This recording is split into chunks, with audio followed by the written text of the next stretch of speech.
Today I'm making these delicious 2-ingredient freezer biscuits. These are great for meal prep and saving time, and also for small batch baking, because you can just grab out a few from the freezer and bake as many as you want.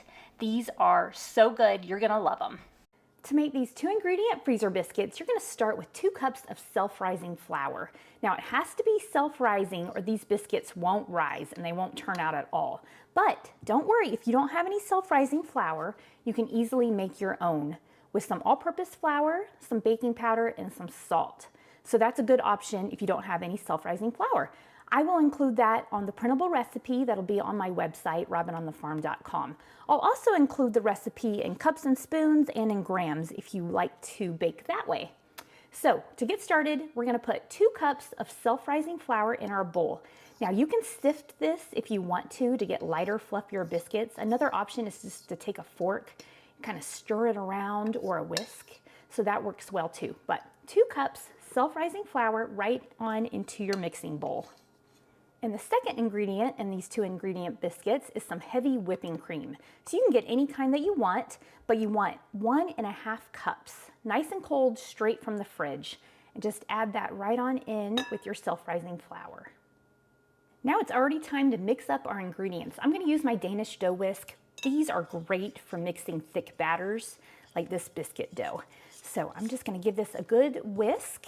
And you just want it to come together. You definitely don't want to overwork your biscuit dough. So just mix it up until there's no more dry patches of flour. Now that mine's mixed up really well and there's no more dry patches of flour, I'm going to go ahead and turn this out onto my dough mat. Now I'm going to put a little bit of flour on this dough mat and just turn out the dough.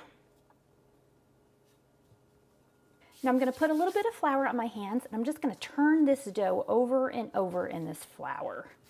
It's a little bit sticky at first, but that is okay. You just want to flip it over and over. You don't want to knead this dough. And now I'm going to just press this out with my hands and I'm going to fold it into thirds. And this will give you taller, flakier biscuits. So I'm going to fold it into a third and then press it out again and then fold it into a third again and press it out. Now, at this point, I'm going to use my rolling pin and I'm just going to press it out a little bit. Now, I'm just using this rolling pin to roll out my dough to about 1 inch thick. And I love this rolling pin because it has these guides on it, and so I won't get my biscuits too thin. Like, it's so easy to do. Now that it's rolled out like this, I'm going to grab one of my biscuit cutters. I really like this 2 3/4 inch biscuit cutter. So that's the size that I like for my biscuits. Now, I'm going to press down and I'm going to lift right back up. I don't want to twist at all. That can seal your edges and give you biscuits that won't rise very well. So you definitely want to press down and lift straight back up. That is perfect. Now look at this perfect little biscuit we have. Now over here I have a cookie sheet that I've lined with some freezer paper. You can also use parchment paper or wax paper, anything like that. And I'm going to put these on this cookie sheet and then I'm going to freeze all of these biscuits. So I'm going to go ahead and cut out all of these, being careful to press down and not twist.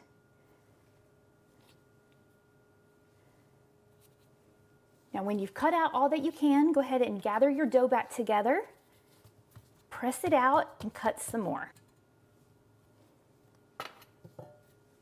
Now that I have all of my biscuits cut and onto this cookie sheet, I have 12 biscuits. I'm going to throw this cookie sheet and these biscuits into the freezer just like this. I'm not going to cover them up or anything like that. And I'm going to let these biscuits freeze for about 2 or 3 hours. And then I'm going to transfer them into a freezer bag. And then at that point, I can just get out 2 or 3 biscuits at a time if I want, bake them, and have fresh biscuits. This is such a great time saver, and I love making freezer biscuits. Once they're all done, I will show them to you, and I'll show you how I bake them. I left these in the freezer for 3 hours, and now they're frozen solid, and I can transfer them over to this freezer bag. The reason I do it like that is because if I stack them before they're frozen, they'll freeze together in a big, massive dough, and it won't be as easy to grab out a few from the freezer and bake when I need them. So freezing them on the cookie sheet and then transferring them to the freezer bag is a really important step. You can easily double or triple this recipe, and I usually do that, but I just had a bit of cream to use up, so I made just a single batch. but I do recommend doubling or tripling this recipe to help with food prep. These are great for a quick breakfast, biscuit pot pies, or just bulking up a meal. And I'd say that these would stay good in the freezer for about 3 to 6 months, but I bet you'll use them before that. After I transferred these biscuits into this freezer bag, I stuck them back into the freezer, and now I'm ready to bake some. But look at this, isn't this so great? They're not stuck together, they're frozen solid, and I can just pull out 1 or 2 or however many I want to bake. And that is the beauty of making freezer biscuits ahead of time. Now, I'm gonna go ahead and grab one of my cast iron skillets. I'm actually gonna use this little fajita skillet today since I'm only gonna make 4 biscuits. But I always oil up my cast iron really well, and I'm just gonna stick these biscuits on this cast iron. Now, you don't have to use cast iron. You can use a regular cookie sheet or anything that you have. I'm just gonna stick these on there, and I'm gonna go ahead and throw these in the oven at 450 degrees, and I'm gonna let them bake for about 15 minutes, or however long you wanna let them bake so that they get nice and brown to your liking. But I'll show you these when I get them out of the oven. It's been 14 minutes, so I'm checking on my biscuits. Oh, those look perfect. I'm gonna go ahead and grab them out. Now these biscuits are gonna be incredible just as they are, but if you wanna take it a step farther, you can brush a little bit of melted butter onto these biscuits. So I have my little cast iron melting pot. I'm just gonna brush a little bit of butter onto these biscuits, and ooh, these are gonna make them so good. All right, let's check out one of these biscuits. It is a beautiful color. The bottom is perfectly browned. They rose really well. Let's see. That is a beautiful little biscuit. Oh my goodness, with some butter, some preserves. Oh my goodness, you are eating good when you eat these little biscuits. I'm gonna go ahead and take a little bite. Perfect. There is absolutely no difference to me between the taste and the texture of these biscuits baked from frozen and the ones that I just make and bake right away. So these are such a time saver, and I love that I can just get out 4 biscuits at a time. I can even just get out 1 biscuit if I wanted to. But I just love this recipe. These 2 ingredient biscuits are so good, so easy to make. Now I also have a couple other 2 ingredient recipes that you can do the same exact thing.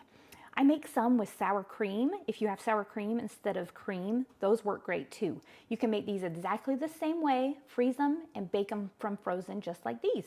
I will leave the recipe for these 2 ingredient freezer biscuits down in the description. Print it off, make these biscuits, let me know how much you like them. Thanks so much for being here with me on Robin on the Farm. I'll see you next time.